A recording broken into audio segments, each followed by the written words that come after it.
I think very very difficult Shreyas అయ్యర్‌ని స్క్వాడ్‌లో లేకుండా చూసుకోవడం. ఎందుకంటే తను ఎంత అద్భుతంగా ఆడాడు అంటే is proven himself time and again. ఏ ఫార్మాట్‌లో ఆడిస్తారు?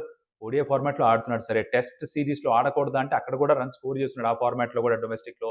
బట్ ఆ స్థానం లేదు, జాగా లేదు. ఇప్పుడు ఐపీఎల్‌లో 600కి పైగా రన్ స్కోర్ చేసిన తర్వాత తన టీమ్‌ని ఫైనల్ దాకా తీసుకెళ్ళిన తర్వాత అంత బాగా ఆడుతున్నప్పుడు తనని స్క్వాడ్‌లో కూడా వేయకపోవడం will be injustice is what I feel. So again in my book Shreyas Iyer feature అవుతాడు నా టాప్ 15లో. శుభ్మన్ గిల్ని T20I సెటప్లో వైస్ కెప్టెన్ చేశారు. ముందు నుంచి మా ప్లాన్ ఇదే అని చెప్పారు అజిత్ అగర్కర్. శ్రేయస్ అయ్యర్ 15లో వదిలేయండి, స్టాండ్ బైస్లో కూడా లేడు. ఇది ఏమన్నా న్యాయమా అని చాలా మంది అడుగుతున్నారు, ఎస్పెషల్లీ తనకు వచ్చిన అద్భుతమైన ఐపీఎల్ సీజన్ తర్వాత. ఇండియన్ ఉమెన్స్ టీం వాళ్ళ వరల్డ్ కప్ స్క్వాడ్ కూడా అనౌన్స్ చేశారు. దాంట్లో షఫాలి వర్మ లేకపోవడం సర్ప్రైజ్ ఏమి కాదు. ఎందుకు ఎక్స్ప్లెయిన్ చేస్తా, మాట్లాడతా. బట్ అఫ్ కోర్స్ ఇంకెందుకు ఆలస్యం, లెట్స్ గెట్ స్టార్టెడ్.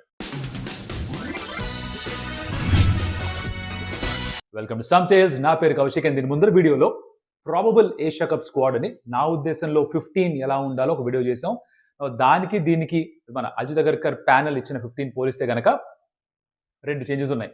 సరే 3 మహా అంటే 3 చేంజెస్ ఉన్నాయి. అంటే not a bad job, decent జాబే చేసాం మనం. అయితే చూస్తే కనుక ఆన్ యువర్ స్క్రీన్ ఏంట్రా మార్పులు అంటే, ఒకటి ప్రసిద్ధ్ కృష్ణ స్థానంలో జస్ప్రీత్ బుమ్రా. దీని ముందు వీడియోలో కూడా మాట్లాడుకున్నాం. బుమ్రా ఫిట్ గా ఉన్నా కూడా ఒకవేళ దానికి రెస్ట్ ఇవ్వాలనుకుంటే తనని తీసుకోరు అని. బట్ ఫిట్ గా ఉండడానికి కన్సిడర్ చేశారు, తను తీసేసుకున్నారు. So I think no brainer there. But I would have personally prefer to give him some rest because ఆయన టెస్ట్ మ్యాచ్ ఆడలేదు కదా, ఇది ఆడాల్సినంత అవసరం లేదేమో నాకు అనిపించింది. నెక్స్ట్ ఇంకొకటి, శ్రేయస్ అయ్యర్ లేడు, తన స్థానంలో శుభ్మన్ గిల్.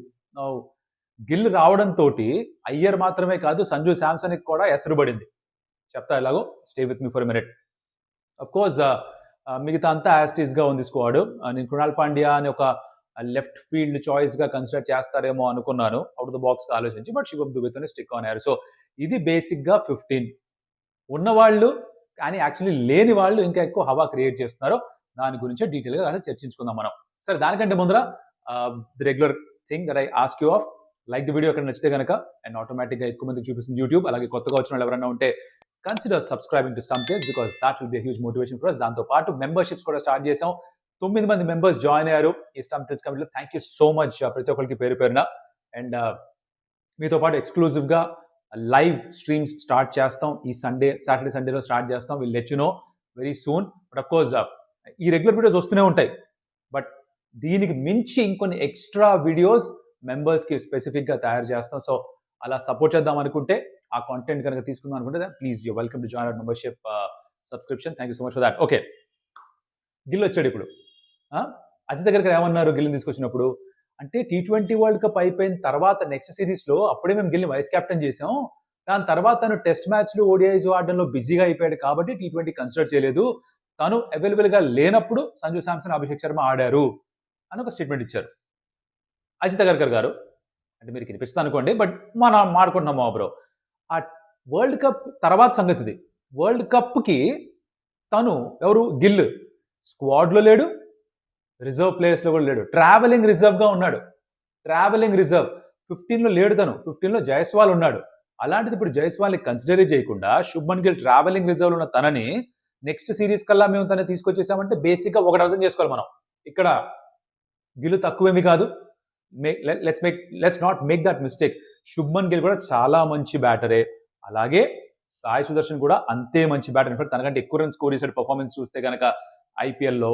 అలాగే రుతురాజ్ గైక్వాడ్ మంచి బ్యాటరే, అలాగే జైస్వాల్ మంచి ఓపెనరే, సంజు శాంసన్ మంచి ఓపెనరే, అభిషేక్ శర్మను మంచి ఓపెనరే. ఇంతమంది మంచి ఓపెనర్స్ ఉండడం, దీనికి తర్వాత ఇంకా కావాలనుకుంటే వైభవ్ సూర్యవంశి, ప్రియాంశ్ ఆర్య, ప్రభసిమ్రన్ సింగ్ ఇలా వస్తూనే ఉంటారు. మన దగ్గర బోల్డ్ టాలెంట్ ఉంది. అయితే ఇక్కడ గిల్ తక్కువ చేయడం కాదు, తను ఉండకూడదని కాదు, కానీ గిల్ రావడంతో, గిల్ని వైస్ కెప్టెన్ చేయడంతో జరిగింది ఏంటో క్విక్ గా ఎక్స్ప్లెయిన్ చేస్తా. ఇక్కడ ఇద్దరు ప్లేయర్స్ కి ఎసరబడింది. ఒకటి డైరెక్ట్ గా Shreyas Iyer out of the squad, right? Shreyas Iyer ఒక క్యాజువాలిటీ. సెకండ్, సంజు శాంసన్ కూడా క్యాజువాలిటీ. సంజు శాంసన్ ఇప్పుడు ఆడడు. ఎక్కడ ఆడతారు, ఎక్కడ ఆడిస్తారు ఆలోచించండి. మొన్నటిదాకా సంజు శాంసన్ ఓపెన్ చేసి మీకు 10 మ్యాచ్లు ఇస్తామని చెప్తాను, 3 సెంచరీలు స్కోర్ చేసిన తర్వాత ఇప్పుడు గిల్ తీసుకొచ్చి వైస్ కెప్టెన్ చేస్తే ఖచ్చితంగా ప్రతి మ్యాచ్ గిల్ ఆడతాడు. అంటే వైస్ కెప్టెన్ కంపల్సరీగా ఆడాలా రూల్ ఏం లేదు, కానీ గ్యారంటీగా ఆడతాడు. తను ఆడితే ఎక్కడ ఆడతాడు, ఓపెనర్గా ఆడతాడు. Because number 3, number 4 Tilak Varma, sky వాళ్ళిద్దరు ఆల్టర్నేట్ చేసుకుంటే డిపెండింగ్ ఆన్ లెఫ్ట్ ఆర్ రైటా ఎవరు వెళ్ళాలని. సో అభిషేక్ శర్మతో పాటు శుభ్మన్ గిల్ ఆడతాడు, సంజు శాంసన్ టీం నుంచి బయటికి వెళ్ళిపోతాడు. It's as simple as that. It's that simple.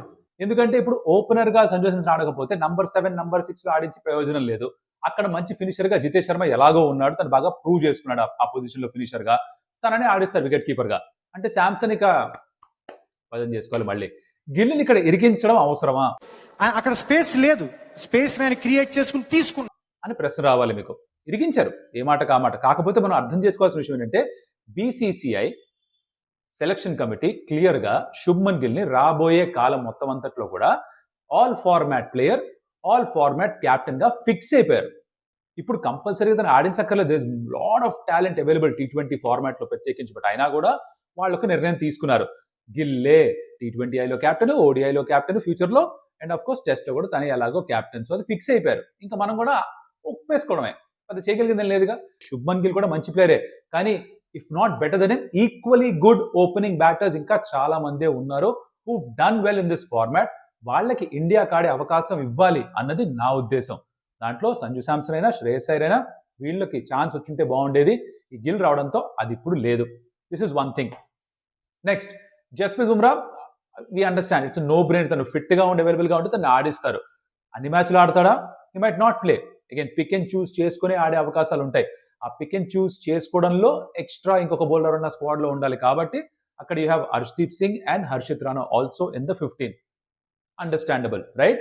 ఇప్పుడు ఈ స్క్వాడ్ నుంచి ప్లేయింగ్ 11 ఎలా ఉండొచ్చు చూద్దాం. Okay, as openers who do you have? Abhishek Sharma, Shubman Gill వచ్చేసాడుగా, ఇంక మీరు మార్చలేరుగా. 3 and 4 లో తిలక్, స్కై షేర్ చేసుకుంటారు. నంబర్ 5 లో హార్దిక్ పాండ్యా, నంబర్ 6 లో Axar Patel.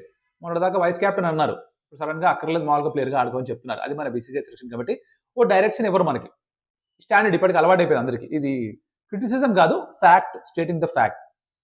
Next, Jitesh Sharma wicket keeper గా, ఫినిషర్ గా తన రోల్ ప్లే చేస్తాడు. నంబర్ 8 కూడా మాకు బ్యాటింగ్ కావాలి అని ఒక మొండి పట్టుదలతో ఇండియా టెస్ట్ స్క్వాడ్ లో కూడా ఆడుతున్నారు కదా. ఇక్కడ కూడా అదే ఫిక్స్ చేసే ప్రయత్నం చేస్తారు. అదే చేస్తే గనక ఒక ప్రాబ్లం గా మారచ్చు. అదర్వైజ్ అది చేయకూడదని కోరుకుంటున్నాను నేను. 7 దాకా చాలా మంచి బ్యాటింగ్ ఉంది. తర్వాత if the pitch is spin friendly, you get Kuldeep, and తర్వాత you have Harshdeep, Bumrah and Varun Chakravarthy. లేదు, పిచ్ కొంచెం మీడియం పేసర్స్ కి ఫ్రెండ్లీగా ఉంది అనుకుంటే కనుక శివం దుబేని తీసుకొస్తారేమో. దీని అర్థం రింకు సింగ్ కి అవకాశం లేదు, సంజు శాంసన్ కి ఛాన్స్ లేదు. ఇక కుల్దీప, శివం దుబేనా టాస్ వేసుకోవాలి. ఇలా ఏడిసిందనమాట మన ప్లేయింగ్ 11. మీకు నచ్చిందా, నచ్చలేదా? Let me know in the comments. నా ఉద్దేశంలో ఉన్న 15 నుంచి 11 ఇలా తయారు చేస్తారనిపిస్తుంది. మీ ఉద్దేశంలో బెస్ట్ 11 ఏంటి? సంజు శాంసన్ ఇంకా జాగా కల్పిస్తారా? ఇప్పుడు సంజు శాంసన్ ఎప్పుడు ఆడొచ్చు అంటే గనక it's only when Abhishek Sharma or Tilak Varma సరిగ్గా పర్ఫామ్ చేయకపోతే నంబర్ 3 లో తన్నేమని తీసుకొస్తారేమో. గిల్లింటి అజ్జేర్ ఇంకా అది అయిపోయింది. ఇదొకటి అయితే Shreyas Iyer, the curious case of Shreyas Iyer. No, does he not deserve a place in the squad? ఖచ్చితంగా 15లో తను ఉండాలి. సరే, మీరు ఏదో ఒక ఎక్స్క్యూజ్ 15లో పెట్టలేదు అనుకున్నాం. స్టాండ్ బైస్ లో కూడా పెట్టకపోవడానికి తన అంత ఘోరమైన పర్ఫార్మెన్స్ ఎక్కడిచ్చాడు అనేది పెద్ద క్వశ్చన్. దీనికి ఆన్సర్ లేదు. అజిత్ దగ్గరికి చాలా సింపుల్ గా it's not his fault, it's not our fault also అంటున్నారు. మరి ఎవరి సార్ ఫాల్ట్? మీరు ఇప్పుడు స్టాండ్ బైస్ లో ఎవరిని పెట్టారు? ప్రసిద్ధిని పెట్టారు, వాషింగ్టన్ సుందర్ని పెట్టారు, ధ్రువ్ జురేల్ ని పెట్టారు, రియాన్ పరాగ్ ని పెట్టారు, జైస్వాల్ ని పెట్టారు. Dhruv Jurel third keeper option గా స్టాండ్ బైస్ లో పెట్టినప్పుడు శ్రేయస్ అయ్యర్ ని పెట్టలేరు కనీసం స్టాండ్ బైస్ లో కూడా. Very surprising. దీనికి సమాధానం వాళ్ళు ఇవ్వాలి, కానీ వాళ్ళు ఇవ్వరు. That's how it goes. ఇలాంటప్పుడే అనిపిస్తుంది దట్ యునో టీమ్ స్పోర్ట్ ఆడినప్పుడు సెలెక్షన్ ప్లేయర్ చేతుల్లో ఉండదు. It's moments like this when you feel that individual sport ఆడితే బెటరా, ఓ బ్యాడ్మింటన్, ఓ టెన్నిస్ ఆడుకుంటే బెటరా, ఈ సెలెక్షన్ కంట్రోల్ మన చేతిలో లేకపోవడం ఉండదు కదా. మన పర్ఫార్మెన్సే మన డెస్టినీ డిసైడ్ చేస్తుంది అని ఒక థాట్ వస్తూ ఉంటుంది. I think it's very unfortunate that Shreyas Iyer doesn't find place. అలాగే జైస్వాల్ కూడా no fault of his. Gill ని ఒకవేళ మీరు ఆడిద్దామని ఫిక్స్ అయితే జైస్వాల్ ని కూడా పెట్టుండాల్సింది. ఎలా స్వాప్ అవుట్ చేశారో దీనికి సమాధానం ఎవరు ఇవ్వలేరు. Well, that's how the Asia cup squad is. It's good squad. Gill could become the player of the tournament. There is no doubt in that, because is equally good batter. కానీ వేరే వాళ్ళకి అవకాశం ఇచ్చింటే బాగుండేది ఈజ్ మై ఆర్గ్యుమెంట్. మీ argument ఏంటి? Let me know in the comments. Alright, now moving on. Next point is India women's world cup team కూడా announce చేశారు. చూసారా? వరల్డ్ కప్ స్టార్ట్ కాబోతుంది. సెప్టెంబర్లోనే ఉమెన్స్ వరల్డ్ కప్ కూడా ఉంది, ఇండియాలో జరగబోతున్నాయి మ్యాచెస్ అని కూడా, అండ్ శ్రీలంక అనుకుంటున్న మ్యాచెస్ జరుగుతాయి. అయితే దానికి కెప్టెన్ గా Harmanpreet Kaur, it will be our 5th world cup. Vice captain గా Smriti Mandhana. Can see the names on your screen right now. అయితే దీంట్లో ప్రతికా రావల్కే ఓపెనర్ గా అవకాశం ఇస్తున్నారు, షఫాలి వర్మని కన్సిడర్ చేయలేదు, and rightfully so, because Shafali Verma తన స్థానాన్ని తను కోల్పోయింది టీంలోంచి. తర్వాత డొమెస్టిక్ ఓడిఐస్ లో బాగా పర్ఫామ్ చేసిన, ఐ థింక్ ఒక మ్యాచ్ లో 190 ఎంతో స్కోర్ చేసింది హర్యానాకు ఆడుతూ, బట్ నాట్ ఇనఫ్ పర్ఫార్మెన్సెస్. తను ఏ టూర్ లో వెళ్ళినప్పుడు ఈ మధ్య ఎక్కువ రన్స్ స్కోర్ చేయలేదు ఇంగ్లాండ్ లో, which again I think went against her. So Pratika Rawal debut చేసినప్పటి నుంచి యావరేజ్ ఆఫ్ 50, 700 కంటే రన్స్ ఎక్కువ ఉన్నాయి.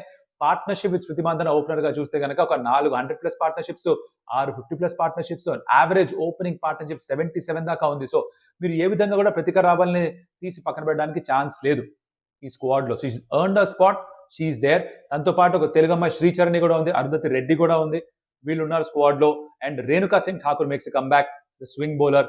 తనతో పాటు Kranti Goud, youngster from WPL, అందరిని ఇంప్రెస్ చేసిన తను.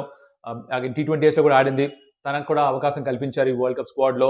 So Sneh Rana, she is there in the 15. And of course Radha Yadav. Amanjot Kaur is again W medium pace చేసే ఆల్ రౌండర్, తను కూడా ఉంది స్క్వాడ్ లో. So it looks a very decent squad. Jemimah Rodrigues, your usual suspects, Jemimah Rodrigues, Harleen Deol, Deepti Sharma, వీళ్ళందరూ ఎలాగో ఉన్నారు. So it looks a very good squad. ఇండియాలో ఆడుతున్న మెజారిటీ మ్యాచెస్ కాబట్టి ఒక అడ్వాంటేజ్ ఉండొచ్చు.